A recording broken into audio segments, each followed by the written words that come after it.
If you're fat and you wanna get fat, you need a plan that'll help you stay in stack.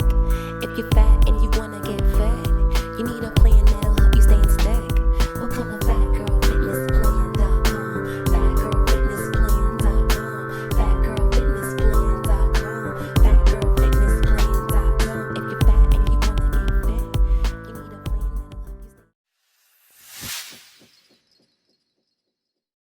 Hi, this is Dr. Davis here. I've been watching the news, and there's a lot of talk about body shaming and fat shaming. There's a popular personal trainer who got into it with a popular performance artist, singer, and a lot of accusations were hurled both ways. And so I just want to come in as a medical professional. I see patients who have weight issues and obesity issues every day. And let's just go full disclosure. I am obese. So I'm not just speaking as the doctor. I'm also struggling with some of this as well. And that's why I created my plan. And it's working for me, and I just want to share it with others as well. All right. So one thing I want to say before we even get into the teaching is my intention, my focus is not to shame anyone. It's not to make anyone feel bad. It's not to do anything negative. It's only to be a point of positivity and to show you that it is possible. Okay? Listen to the words that are coming out of my mouth. It is not meant to make you feel bad about yourself at all. I am trying in this talk to give you the flip side of what is not so good about being overweight or obese. Okay? And I'm dealing with it myself. Okay? So it's not a big, what is the phrase? It's not a big I, little you. I'm dealing with it right there with you. I'm doing these exercises and what have you with you. I know it's difficult, but trust me, you are worth the effort. You are worth it, and you need to understand that you are worth it. Here are some of the things that are associated with being overweight and obese. Let's start with the head first. Let's talk about depression. I know for me, I do a lot of emotional eating. I eat late at night and I go to sleep, and that's the main reason why I got big.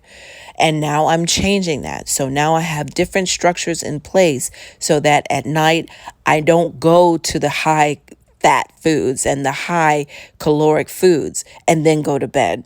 Okay, so I'm trying to show you some of the things that I'm doing because that's probably some of the things that you guys are doing as well. Migraine headaches, asthma, cardiovascular disease, non-alcoholic fatty liver disease, which really does not get a lot of attention, I must say. All of these are associated with being overweight or obese. Cancer, diabetes, musculoskeletal disease, back pain, knee pain, hip pain, joint replacements. My gosh, if we all really did something, what would the orthopedic surgeons, what would they have to replace? Nothing. They would go broke because everybody would be fit and in shape. They would only be doing a fraction of the surgeries that they do now. And wouldn't that be great for you? Let's talk about stress incontinence. Let's talk about high cholesterol. Let's talk about peripheral vascular disease and cardiovascular disease. All of these things can be improved with just a small amount of exercise and small changes in your diet. So what am I talking about specifically? Let's talk about diet first, because let's be honest. Most of your weight loss is with your diet. When you make dietary changes with your weight, most of it is going to be with your diet and the foods that you eat. You cannot out-exercise a bad diet. I cannot stress that enough. So the most important thing is to look at some of the things that will be a healthy diet. Let's talk about including a salad with your meals, your lunch and your dinner, including a salad on a regular basis. What about having some meatless Mondays or some meatless meals every once in a while? What about drinking more water on a regular basis? All right, these are 3 simple things that are not asking too much. And let's talk about your exercise. I have my own personal exercise program, but I want you to understand, I'm not pitching just my own. Leslie Sasson, she does the Walk Fitness.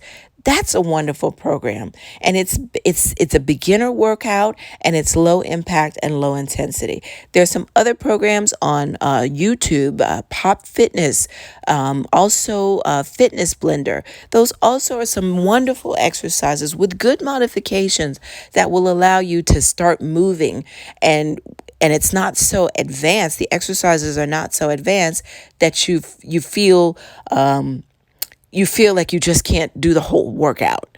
So I want you to understand you can definitely use my program, and I would love it if you did, but you don't have to. I just want you to do something.